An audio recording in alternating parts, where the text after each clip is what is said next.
Hello wana wa ufalme popote pale mlipo duniani. Mimi ni Daktari Gunewe, balozi wa serikali ya mbinguni, na leo naomba basi tujifunze tofauti ya dini na ufalme wa Elohim. Wengi wamezoea kuita jina la kimakosa Mungu, na hii ni sehemu ya 48. Huu ni mwendelezo tangia sehemu ya kwanza mpaka leo sehemu ya 48, na leo tutajikita zaidi katika kuchambua, kufafanua maisha ya ufalme wa mbinguni. Hayana kabisa mahusiano na majengo ya ibada za dini wala majengo ya ibada za madhehebu.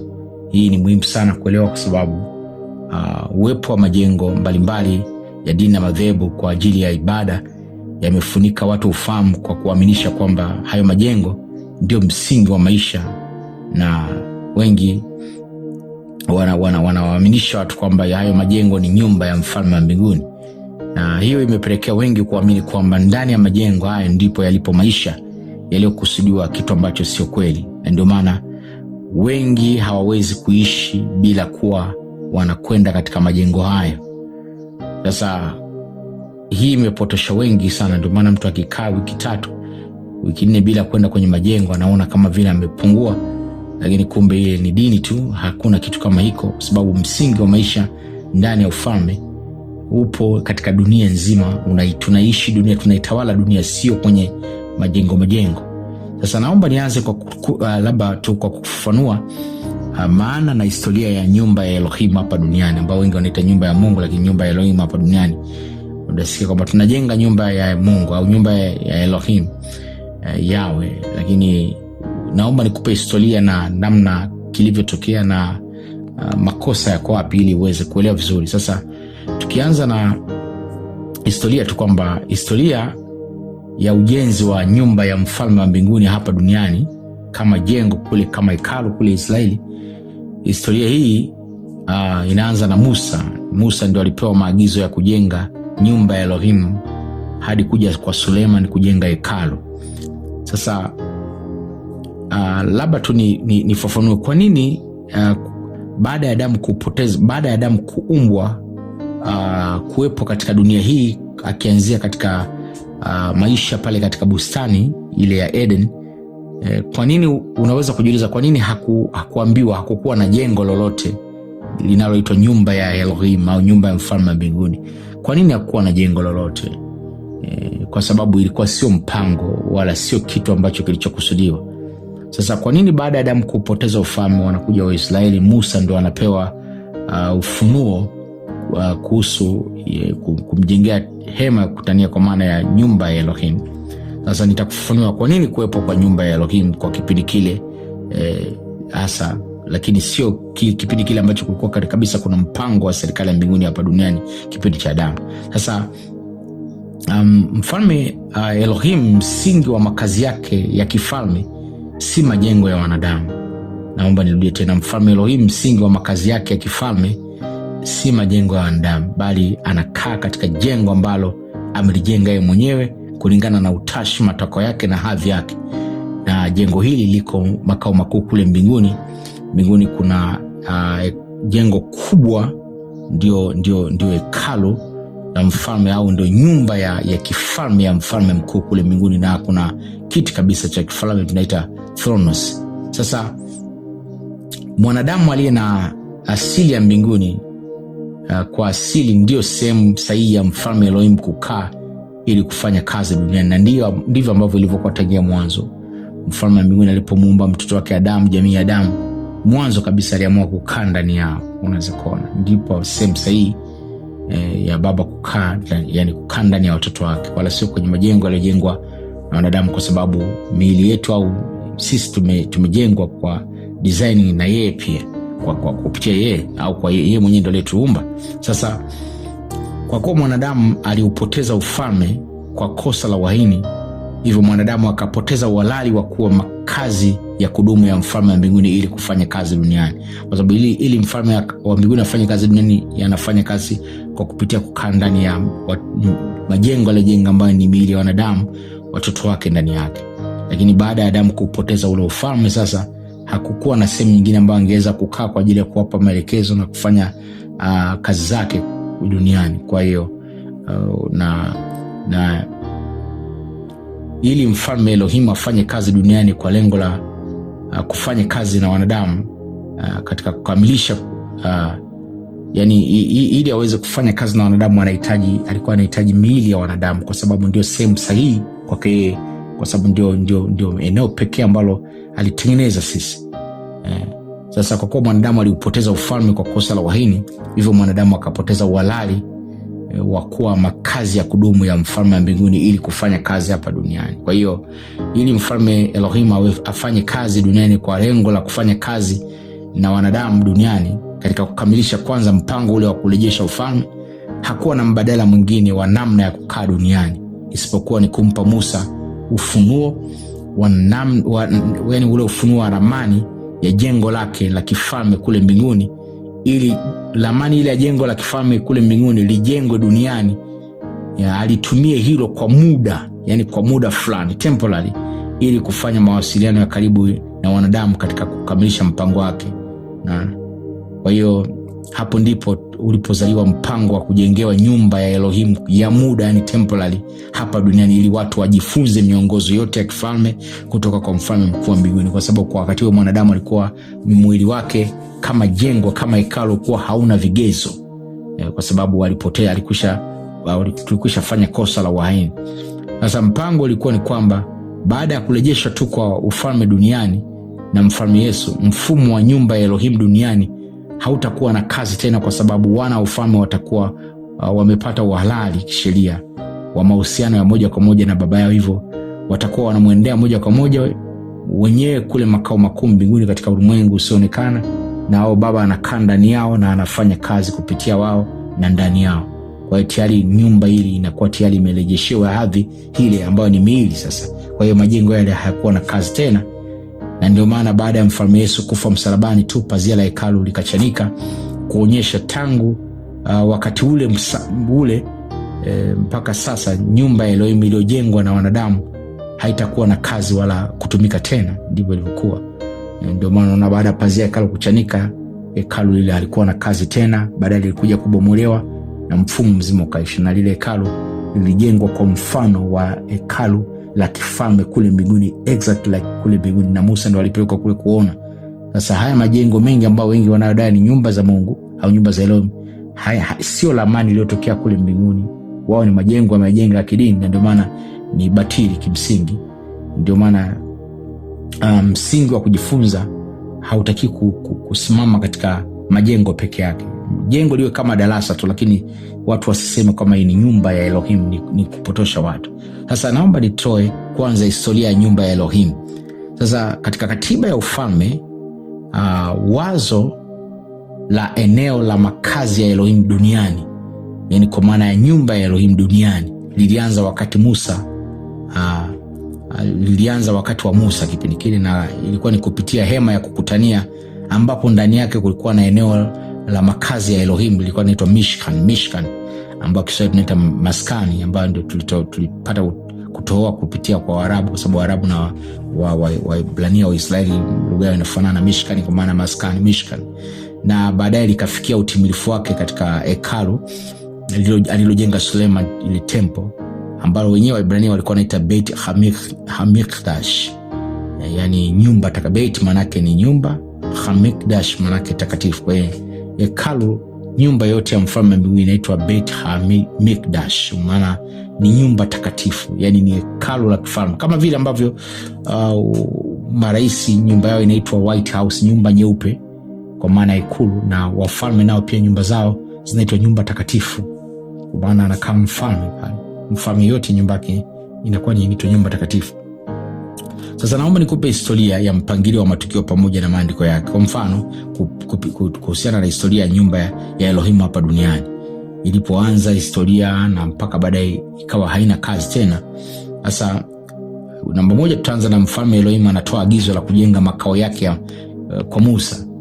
Kwa hiyo baada ya Waisraeli kutoka Misri na kufika mlima Sinai, mfalme Elohim alimwagiza Musa wajenge mahali ambapo angekaa katikati yao. Ukisoma Kutoka 25:8 hadi 9, toleo la wafalme nasema, nao na wanifanyie sehemu takatifu Mikdash, Kibrania sehemu takatifu Mikdash, ili nipate kukaa kati yao sawa sawa na vile nitakavyokuonesha. Muundo wa chumba cha ndani kama makazi ya Elohim kwa maana Hamishkan, na muundo wa vyombo vyake vyote, na ndivyo utakavyofanya. Unaweza kuona Musa anaambiwa nitakuonyesha nyumba utakayonijengea ambayo ina hadhi kabisa ya kifalme hapa duniani, wakati nasubiria nirejeshe nyumba niliyokusudia ambayo ni miili ya wanadamu. Baada ya kurejesha ufalme ndio nitakayokaa, lakini kwa muda kwanza naomba unijengee jengo linalofanana na jengo langu kule la mbinguni. Unaona, hili ndilo agizo la kwanza katika katiba ya ufalme kuhusu mfalme Elohim kujengewa kwa makao hapa duniani. Na ukisoma ile Kutoka 25:40 anasema nawe angalia vyote uvifanye sawa sawa na muundo wake, yani lamani yake ambayo ulionyeshwa mlimani. Kwa hiyo Musa alishaonyeshwa mlimani muundo ambao angetakiwa kujenga hilo jengo. Ni ile jengo lilikuwa linafanana kabisa kila kitu kama vile makao makuu yake kule mbinguni ilivyo. Na Kutoka 26:30 anasema nawe utaisimamisha hicho chumba cha ndani Hamishkan sawa sawa na muundo wake ulioonyeshwa mlimani. Unaona, anasisitiza yani iende nane na lamani ile tuliyokuonyesha kule mlimani. Yani ujenge nyumba yangu hapa duniani kulingana na ile lamani ya kule. Ndio maana majengo yote ambao wanajenga watu wa dini na madhehebu hayana lamani iliyotoka kule. Ni miongozo ya kipagani, lakini Musa aliambiwa ajenge jengo la kifalme, jengo la kiserikali ya ufalme kwa maana ya temple, yani makao ya mfalme, ikulu ya kifalme. Ukisoma Hesabu 8:4 anasema na hicho kinara cha taa kilitengenezwa kwa ufuaji dhahabu, tangu kitako chake hata maua yake kilitengenezwa kwa ufuaji dhahabu, sawa sawa na Yahwe alivyomuonesha Musa ndivyo alivyokifanya kinara. Unaweza kuona Yahwe alimuonyesha Musa, na hicho kinara unaona, hicho kinara menora ile kinara taa kinaonyesha zile roho 7 kipo kabisa kule mbinguni. Nafikiri Yohana, unakumbuka kusoma, aliona hiyo ilivyo kile kinara cha taa 7 kipo kule. Kwa hiyo muundo ni ule ule ulioko kule mbinguni ndio alionyeshwa Musa kujenga duniani. Ukisoma Ibrania 8:5 anasema wanahudumu katika patakatifu alipo mfano na kivuli cha ile iliyoko mbinguni. Unaweza kuona. Kwa hiyo hekalu lile walikuwa na hudumu wa Israeli lilikuwa ni mfano, lilikuwa yani kielelezo kile kilichopo kule mbinguni. Sio majengo ya haya kidini yanajengwa nao pia hata wanaita nyumba ya Elohim. Sio kweli. Ile ilikuwa ni kabisa ni jumba lililojengwa kwa ramani ya kimbingu kabisa lililopo mbinguni, likamishwa hapo duniani mfumo wake ule ule, ila lilijengwa tu na wanadamu, lakini kwa mwongozo ule ramani ile, lengo hasa kwa muda litumike kwa muda kama sehemu ambayo mfalme Elohim atakaa pale ili watu wake waanze kufanya mahusiano naye, wakati akisubiria mfumo halisi ambao baada ya yeye kurejesha ufalme, sasa mwanadamu anarejesha ufalme, anakuwa hana tena hatia. Sasa serikali ya mbinguni inaanza sasa kukaa ndani ya wanadamu tena, sio kwenye majengo. Unaweza kuona, lakini anasema hii ndio sababu Musa alionywa alipokaribia kujenga hema, akiambiwa hakikisha kuwa unafanya kila kitu, sikiliza hapa, kila kitu sawa sawa na kile ulichoonyeshwa kule mlimani. Unaweza kuona maandiko yanaonyesha Musa alikuwa mlimani akipokea maagizo haya. Ukisoma Kutoka 24:15-18 anasema Musa alipopanda juu mlimani, wingu liliufunika huo mlima na utukufu wa Yahwe ukatua juu ya mlima Sinai. Kwa muda wa siku 6 wingu lilifunika mlima wa siku, na siku ya 7 Yahwe akamwita Musa kutoka katikati ya lile wingu.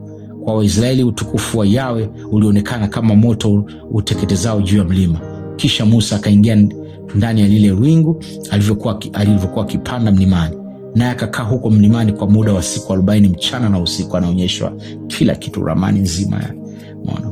Kwa hiyo unaweza kuona, lakini baada ya hapo mfalme Elohim anatoa maelekezo ya kina ya eneo la kukaa la Elohim, yani Mishkan, katika kwa Kiingereza wameita tabernacle, lakini ni Kiebrania inaitwa Mishkan, eneo la katika maskani. Na ndio maana mfalme Elohim alimpa Musa ramani, maelekezo ya kila kitu.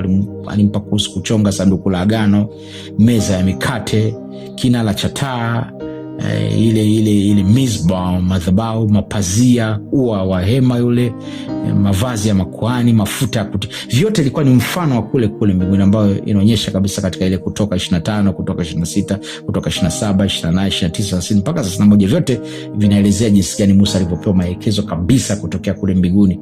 Yani jengo la mbinguni ndio kila kitu kilihamishiwa kwa ajili ya kama ramani ya kujenga hapa duniani. Umeona? ndio maana alielekeza kila kitu. Sasa ukija sasa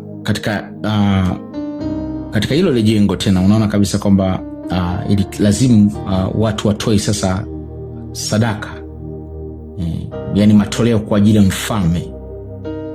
Ukisoma ile Kutoka 25:1-2 inasema, nenda na wana Israeli kwamba wanitwalie sadaka, mtotoa sadaka yangu ya kila mtu ambaye moyo wake wamwelekea kutoa. Unaweza kuona mambo ya dhahabu, fedha, shaba, nguo, ngozi, vyote vile ambavyo mfalme anapaswa kutolewa, unaona. Kwa hiyo lile ni jengo ambalo mfalme atakaa, watu watapeleka matoleo, umeona. Yani badala ya moja kwa moja kupeleka mbinguni, bidii ameshuka hapa sasa, baada ya mioyo ya wanadamu kupeleka moja kwa moja kule mbingu sasa kipindi, kwa sababu ufalme hujarejeshwa na watu mbingu imetengana na dunia.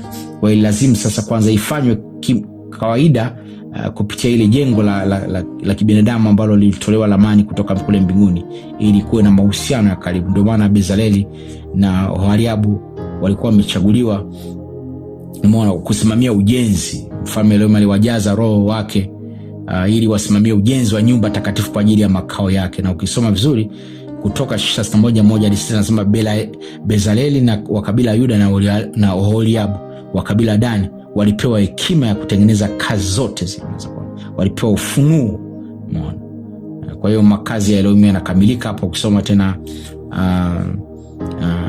baada ya kukamilika lile jengo, Musa alikagua kila kitu kwa kuthibitisha, je, ndivyo alivyoonyeshwa kule. Ukisoma Kutoka 39:42-43 nasema, sawa sana yote yao aliyomwagiza Musa ndivyo walioifanya hiyo kazi yote wana wa Israeli. Musa akaiona hiyo kazi yote, na tazama walikuwa wameimaliza vile vile kama yao alivyoagiza, walikuwa wameifanya hivi hivyo. Basi Musa akapeleka petition na ya kuwabariki. Unaweza kuona kwa walihakikisha lamani haikosewi ya jengo lile alionyeshwa kule mbinguni, linafanana kabisa na makao makuu. Na baada ya ile jengo kukamilika na kila kitu, Musa amekamilika, maagizo aliyopewa na lamani aliyoiona kule makao makuu ndio yenyewe aliyojenga huko, ndipo Musa akawabariki watu. Na baada ya kuwabariki, utukufu wa Elohim ukashuka kwenye ile nyumba. Sasa mfalme anakuja kukaa kwenye ile nyumba rasmi ya kifalme hapa duniani kwa muda kwanza, mpaka atakapotatua tatizo la kosa la waini, ili watoto wake warejeshe ufalme, wawe usafi, watakatifu, ili baadaye yale majengo yaishe kazi yake, yasitumike tena. Sasa mwili wa mwanadamu ambao ni watoto wa Elohim ndio atakao baba ya mfalme wa mbinguni ndio atakaa ndani yao. Ukisoma ile Kutoka 40:34-35 nasema, ndipo lile wingu likaifunika ile hema ya kukutania, na huo utukufu wa Yahwe ukaijaza nyumba ya ndani kama makazi ya Elohim Mishkan, wala Musa hakuweza kuliingia hema la kukutania kwa sababu lile wingu lilikaa juu yake, na utukufu wa Yahwe ukaijaza chumba cha ndani. Unaweza mfalme amejaa pale, hawezi kukaa, mwingine amekaa pale kwenye lile jengo la wanadamu, ili kuja sasa kwa karibu kuanza kufanya mahusiano ya karibu na wanadamu, wakati wakisubiria mpango thabiti wa mahusiano ya halisi ya kiroze, yani mahusiano yale halisi ya nafsi zao na baba wa mbinguni, kwa sababu kipindiko bado ufalme ulikuwa hujarejeshwa. Unaona? Kwa hiyo eneo sasa la makazi ya mfalme Elohim, yani Mishkan, ikawa ndio kituo cha kumwabudu wakati wote kwa safari ya jangwani. Kumwabudu kwa maana kumpa mfalme kinachomstahili, na kuabudu tunafahamu kabisa kwamba ni kumpa mfalme matoleo kama kodi ya ufalme, malimbuko, lakini pia na kumsujudia. Ndivyo hivyo vitu viwili vinavyojumisha kuabudu. Maana hiyo ndio kuabudu kwa maana kwa mtazamo wa ufalme. Na ndio maana ukiangalia hapa katika ile jengo unaona kuna eneo la makazi ya Elohim katika nchi ya ahadi. Unaweza kuona kwamba baada ya Yoshua kuingiza Waisraeli Kanaani, eneo la makazi ya Elohim Mishkan liliwekwa maeneo ya Shilo. Ile hema ikawekwa eneo ya Shilo ili watu waendelee kufanya mahusiano naye wakati wanasubiria mpango wa mfalme Yesu kuja, ili majengo yasiwe na kazi tena. Ukisoma Yoshua 14:1 inasema, kusanyiko lote la Israeli likakusanyika huko Shilo na kusimamisha hema ya watu kukutania. Umeona? Na ilibaki hapo kwa muda mrefu. Sasa baada ya Musa kupewa ile ramani kwa mara ya kwanza na kutengeneza hapa mpaka alipofikia, hiyo ramani nzima akaipokea Daudi. Umeona? Ndio maana Daudi naye akaja kutamani kumjengea mfalme Elohim nyumba sasa ya kudumu baada ya kutulia. Umeona? Baada ya kuwa mfalme Daudi aliona yeye anaishi katika nyumba nzuri, lakini sanduku la agano liko kwenye hema ambayo ni nyumba ya Elohim ya muda, ikabidi Daudi atamani kujenga sasa nyumba ya kudumu baada ya kukaa sasa kufika Kanaani, Israeli, kufika kabisa pale Kanaani kwenyewe. Ukisoma Samueli wa pili 7:1-2 anasema baada ya mfalme kukaa katika jumba lake la kifalme kwa utulivu, naye Yawe akiwa amemstarehesha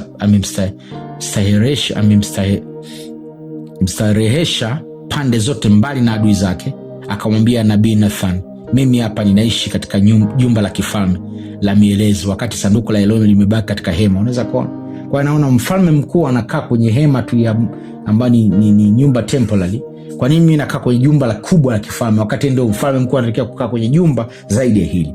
Kwa hiyo unaona Daudi anaonyesha shauku ya kutaka kujenga, lakini lamani bado inabaki ile ile, kwa sababu ile lamani walionyeshwa, Musa alionyeshwa, kwa ile lamani aliacha ibaki ile ile, kwa sababu ile lamani ilitokea mbinguni sawa sawa na lile jengo lilopo makao makuu kule mbinguni. Lakini utaona mfalme Elohim anamzuia Daudi kujenga hekalu, na kupitia nabii Nathan mfalme Elohim alimwambia Daudi kwamba si yeye Daudi atakayejenga jumba la kifalme la Elohim hapa duniani. Ukisoma ile mambo ya Nyakati wa kwanza 22:8 anasema, lakini neno hili la Yawe likanijia kusema, wewe umemwaga damu nyingi na kupigana vita vingi, wewe hutajenga nyumba kwa ajili ya jina langu, kwa sababu umemwaga damu nyingi juu ya nchi machoni pangu. Kwa hiyo lakini tunaweza kuona kabisa mfalme Elohim anaahidi mtoto wa Daudi ndio atakayejenga hilo jumba la kifalme ambaye hekalu. Ukisoma Nyakati wa kwanza 22:9-10 anasema, lakini utakuwa na mwana ambaye atakuwa mtu wa amani na utulivu, nami nitampa utulivu mbele ya adui zake wote pande zote. Jina lake ataitwa Suleiman, nami nitawapa Israeli amani na utulivu wakati wa utawala wake. Yeye ndiye atakayejenga nyumba kwa ajili ya jina langu, yeye atakuwa mwanangu, nami nitakuwa baba yake, nami nitakifanya imara kiti chake cha kifalme cha utawala wake katika Israeli milele. Unaweza kuona hapa sasa Daudi anaambiwa kwamba mtoto wako ndio atakayejenga nyumba, kwa sababu yeye atakuwa ni wa amani, hakuwahi kumwaga damu. Yeye ndio atakayetengeneza nyumba takatifu ya mfalme Yahweh Elohim. Lakini tunaona Daudi hapa anaandaa vifaa vya ujenzi kwa ajili mwanae aje kujenga nyumba. Unaweza kuona wanaandaa, Daudi alifanya maandalizi makubwa sana. Daudi aliandaa dhahabu, fedha, shaba, chuma, mbao, mawe. Ukisoma ile Nyakati wa kwanza 22:2-5, Nyakati wa kwanza 29:1-9 unaweza kuona Daudi anaandaa, na Daudi anampa Suleiman maagizo. Sasa anamkabidhi Suleiman mpango wa hekalu ulivyo. Ukisoma Nyakati wa kwanza 28:11-12 nasema, ndipo Daudi akampa mwanae maagizo na ramani nzima kwa ajili ya ukumbi wa hekalu, nyumba zake, vyumba vyake vya hazina, gorofa zake, vyumba vyake vya ndani na mahali pa kufanyia upatanisho.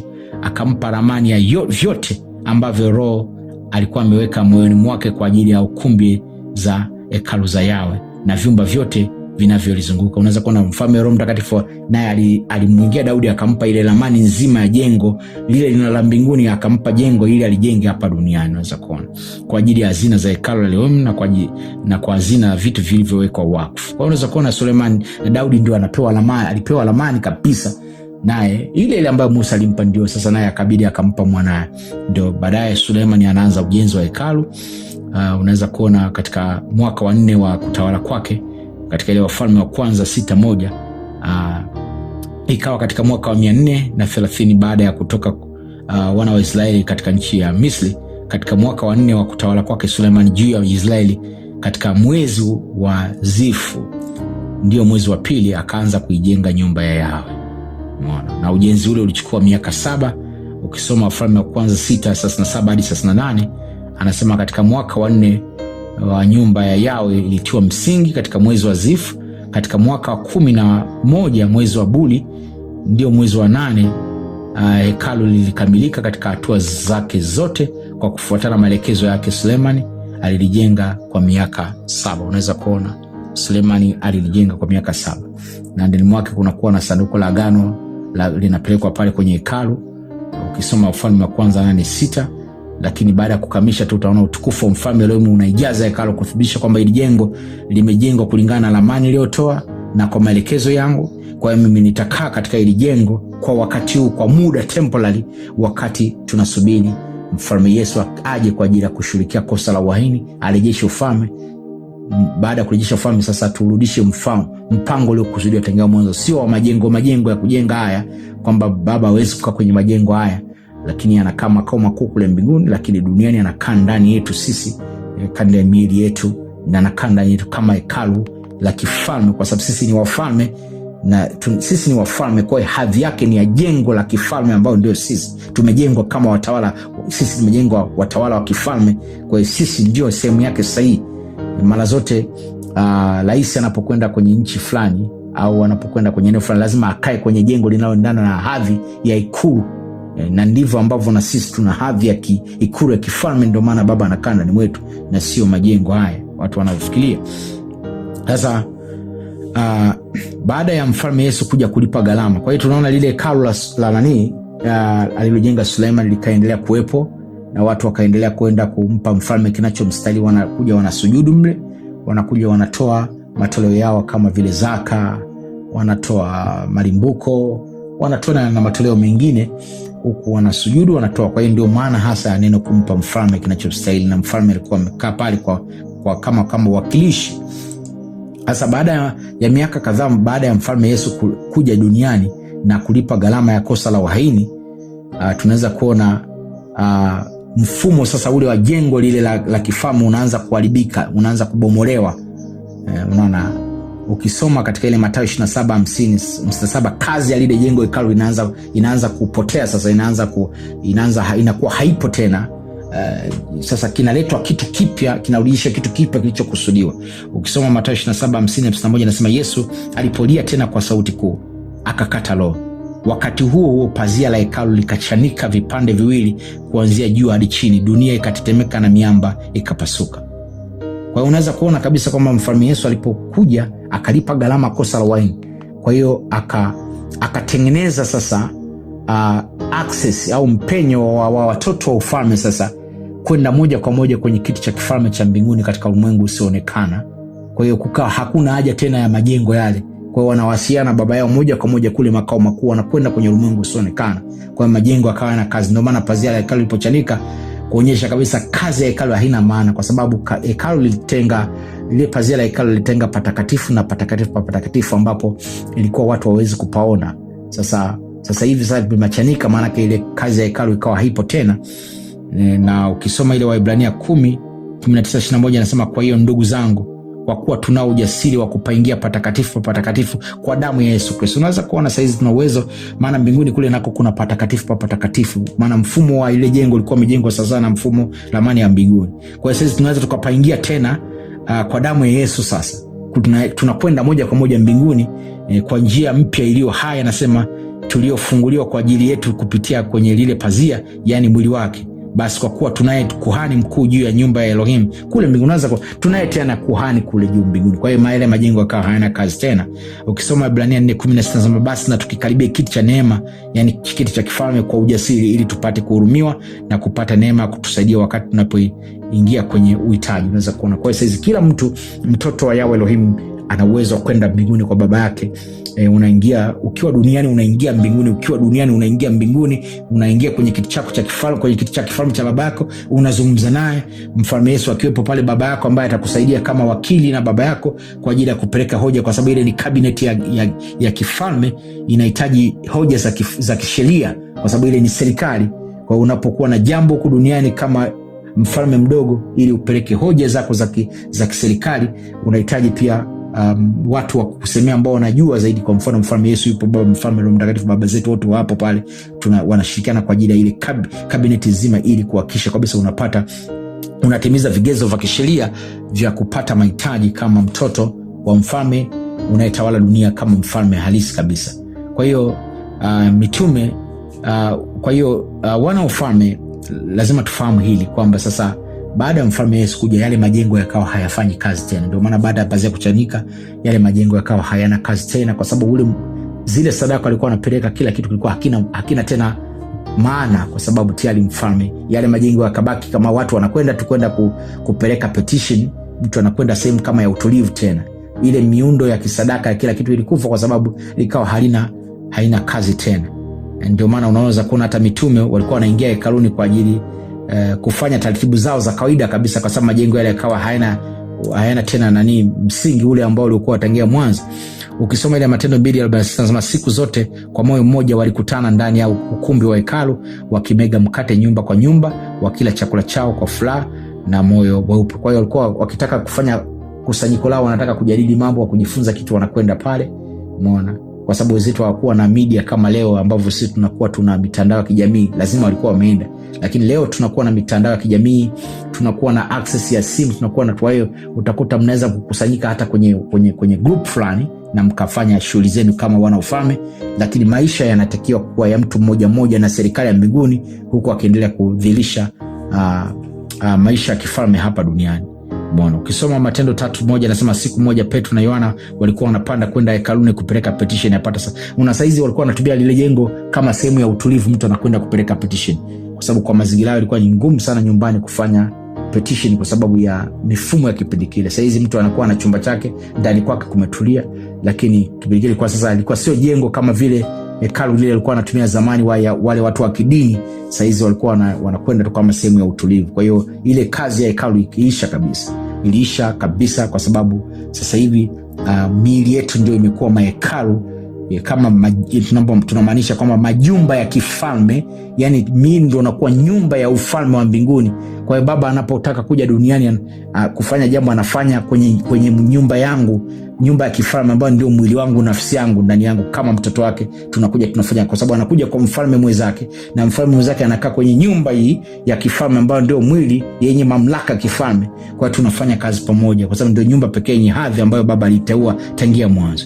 Ndio maana baada ya mfalme Yesu kumaliza kazi ya kurejesha ufalme kupitia kazi ya msalaba, wana ufalme walianza kupeleka matoleo yao kwa mfalme wa mbinguni, kwa walimu wao, yani marabi wa injili ya ufalme ambao walikuwa ni mitume. Ndio maana unakuta wale wote walioamini injili ya ufalme walikuwa wapeleke tena matoleo hekaluni wala popote, walikuwa nawapa wale mitume, wanafunzi wale mitume.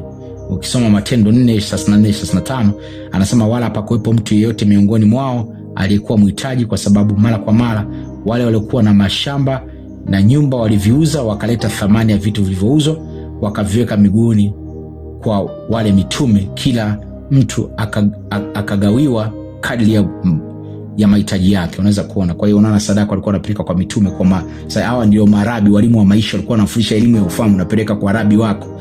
Matendo 4:36-37 Yusufu Mlawi kutoka Kipro, ambaye mitume walimuita Barnaba, maana yake mwana wa faraja, aliuza shamba alilokuwa nalo akaleta hizo fedha alizopata na kuziweka miguuni pa mitume. Unaweza kuona mitume wale kina Petro ndio walikuwa sasa marabi, ndio walikuwa watu wanapeleka kwao, kwa sababu wale ndio walikuwa marabi. Sasa walikuwa wapeleki tena hekaluni kwenye majengo, wanapeleka sehemu sahihi kwa wale wanaohubiri, wanaopeleka ile injili ya ufalme ili kazi iweze kwenda mbele. Umeona?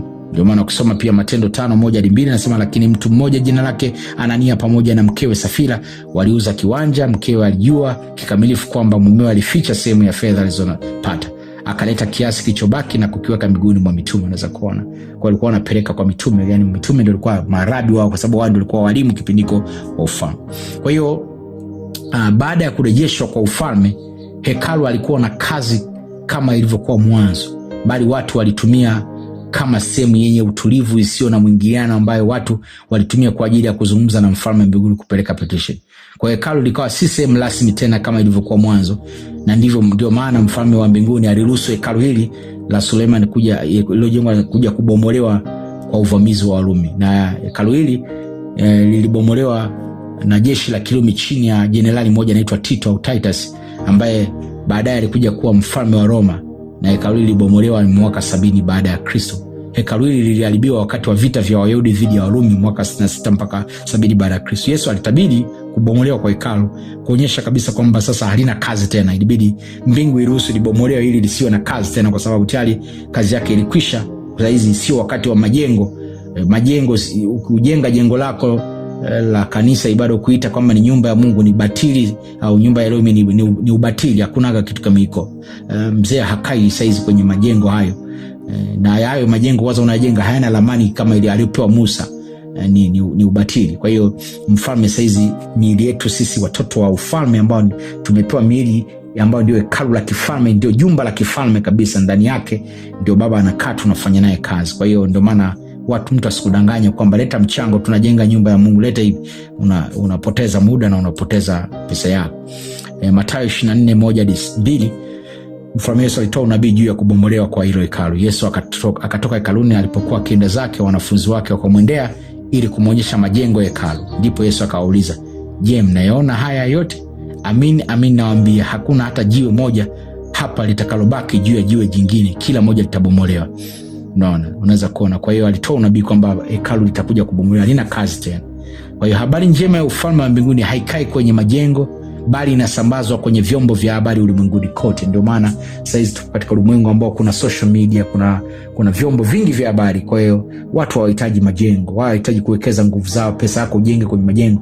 Leta pesa hizo tuweze kuingiza, tufanye vipindi kwenye social media, tusambaze habari njema ya ufalme, kwa sababu hii ni habari inatakiwa kusambaa, haitaki kukaa kwenye majengo. Usipoteze muda kwenye kujenga majengo, tafuta pesa tuanze kusambaza habari njema ya ufalme, kwa sababu injili ya ufalme ndio inayokuja kipindi cha mwisho na ndio itakaoleta ule mwisho. Na kubwa zaidi ni kwamba mfalme Yesu alitoa kwamba watu waabudu halisi ni watu wa namna gani. Waabudu halisi sio wale ambao wanaokaa kwenye majengo kwenye nini au sehemu fulani.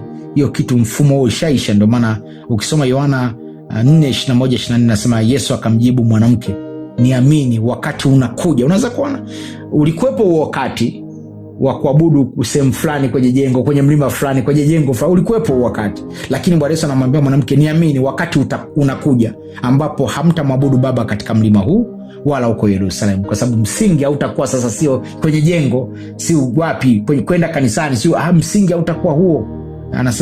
Anasema wakati unakuja ambapo hamtamwabudu Baba katika mlima huu wala huko Yerusalemu. Manake swala la kumpa mfalme kinachomstahili, mfalme mbinguni kinachomstahili kama mfalme, kumtolea matoleo zaka, kumpa malimbuko, matoleo mengine pamoja na kumsujudia, msingi wake hautakuwa katika eneo fulani, kwenda kicho kitu kifanye mpaka kwenye eneo fulani, mpaka uende kwenye jengo fulani, uende sio kanisani, uende sio msikiti, uende hiko kitu hakitakuwa hivyo tena. Anasema wakati unakuja ambapo hamtamwabudu Baba katika mlima huu wala huko Yerusalemu. Kwa hiyo mfumo huu hautaondoka wa maeneo wa majengo wa sehemu fulani, utaondoka. Kuna sehemu fulani maalum utaondoka, hautakuwepo. Anasema hivi, umeona?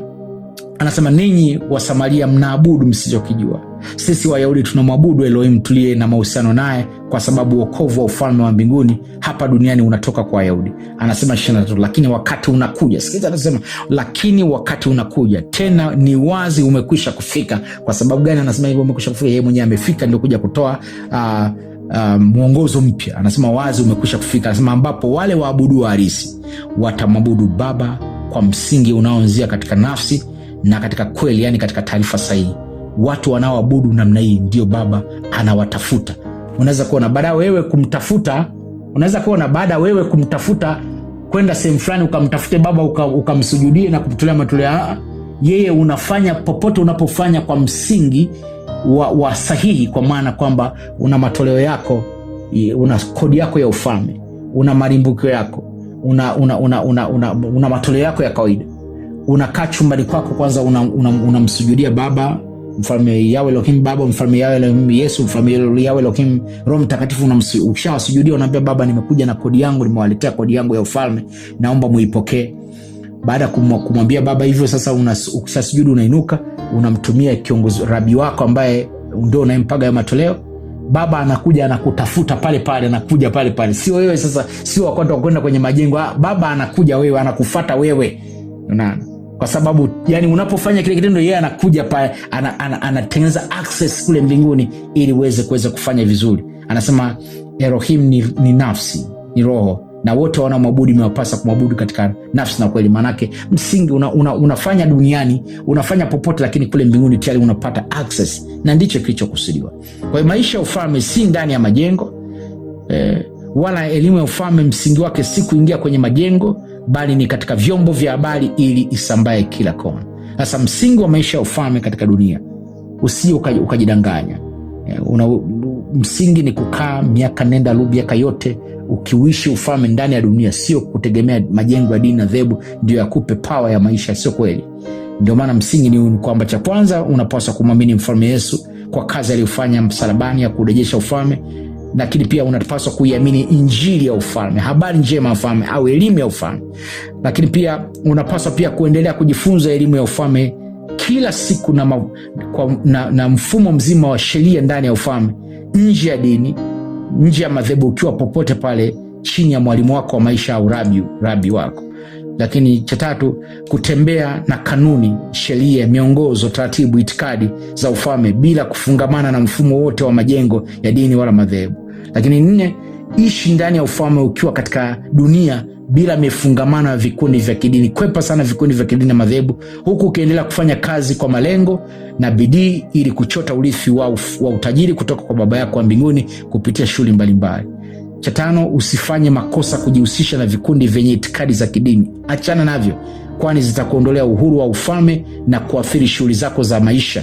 Jihusishe zaidi na vikundi vya kiuchumi, vikundi vya kisiasa, vikundi ambavyo vimelenga maisha zaidi. Achana na vikundi vya imani za kidini. Lakini cha 6, uishi ufalme kwa kudhihirisha tamaduni ya ufalme, uchumi wa ufalme, nidhamu ya ufalme. Uishi ufalme kwa kudhihirisha maisha yenye ujazo wa kifalme, huku ukiwa tofauti na watu wa dini. Jidhihirishe kama mtu wa kiserikali ndani ya ufalme katika dunia. Jionyeshe kama governmental figure. Achana na kuishi kama na ile watu wa kidini wanavyoishi. Hiyo itakuondolea nidhamu na itakupeleka pabaya sana. Kwa hiyo ndivyo jambo la msingi sana. Maisha ya ufalme hayana mahusiano hayana mahusiano na majengo ya dini wala madhehebu. Na niwaambie kitu kimoja, saizi duniani kote hakuna nyumba ya Mungu. Yani hakuna nyumba ya Elohim. Ile lilitengenezwa kwa mfano wa mbinguni kwa wakati ule, ili kutatua tatizo lile la mahusiano kwa kipindi kile. Mfalme Yesu baada kuja, hakuna tena majengo yanayoitwa nyumba ya Mungu au nyumba ya Elohim duniani. Ndio maana hekalu lile lilikuja kubomolewa na likapachanika baada ya mfalme Yesu kufa msalabani, kuonyesha kwamba hiko kitu ni batili tena. Sasa hivi hekalu lake ni miili yetu sisi wenyewe, ndio hekalu. Tumejengwa kuwa nyumba halisi ya kifalme, kwa sababu sisi ni wafalme na yeye ana hadhi ya kifalme, anakaa ndani yetu kwa wafalme wenzake, ili kuweza kufanya kazi pamoja nasi. Naitwa Daktari Gunewe. Serikali ya mbinguni ibariki kila mmoja ambaye ataupokea ujumbe huu kwa shukrani. Asanteni.